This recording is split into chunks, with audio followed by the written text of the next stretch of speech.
বিগত বছরগুলোতে মধ্যপ্রাচ্যের সাথে মিল রেখে রোজা পালিত হয়ে আসছে ইউরোপ এশিয়ার সংযোগস্থল তুরস্কে। এবার তার ব্যত্যয় ঘটেছে। সৌদি আরবের একদিন পর শুরু হয়েছে রোজা।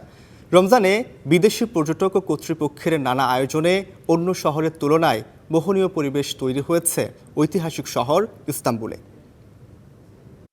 ইস্তাম্বুলের রমজান বাকি বিশ্বের বিভিন্ন জায়গা থেকে ভিন্ন, কারণ ইউরোপ এবং এশিয়ার মধ্যবর্তী এই সংযোগস্থলে বিশ্বের বিভিন্ন দেশ থেকে মানুষ আসে ভ্রমণের জন্য। এই মহিমান্বিত মাস রমজানে এখানে ভিন্ন রূপ ধারণ করেছে। আপনারা দেখতে পাচ্ছেন বিভিন্ন জায়গা থেকে এখানে মানুষ এসেছে ইফতার করতে। আয়া সোফিয়ার সামনে এবং পাশে ব্লু মস্ক, সেই ব্লু মস্ক থেকে মানুষ এসেছে এখানে একসাথে ইফতার করতে।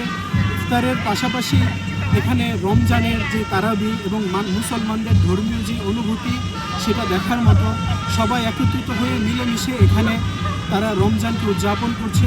তুরস্কের সংস্কৃতি এখনও সেই প্রাচীন ঐতিহ্যকে ধারণ করে। এখানের সেহরির সময়ে মানুষ ঢাকঢোল পিটিয়ে সবাইকে সেহরি সম্পর্কে সজাগ করে দেয়। ইফতারের পূর্বে এখানে কামান দাগানো হয় ইফতারের সময়কে স্মরণ করিয়ে দিতে। আধুনিক যুগে এসেও সেই ঐতিহ্য এখানে ধরে রেখেছে তুরস্কের সরকার। এখানের সিটি কর্পোরেশনগুলো সাধারণ মানুষ সহ শিশুদের জন্য রমজান কেন্দ্রিক বিভিন্ন আয়োজন করে থাকে। চ্যানেলগুলোতে বিভিন্ন ধর্মীয় অনুষ্ঠান এবং বাচ্চাদের শেখার জন্য শিক্ষামূলক বিভিন্ন ধরনের ভিডিও তারা প্রচার করে থাকে। এখানে জনসাধারণের জন্য ইফতারের ব্যবস্থা করা হয়ে থাকে, যেখানে কোনো ধরনের অর্থ পরিশোধ করতে হয় না। জমকালো এবং অনেক সুন্দর একটি আয়োজনের মধ্য দিয়ে তুরস্কের মানুষজন ধর্মীয় এই মাসটিকে উদযাপন করে থাকে।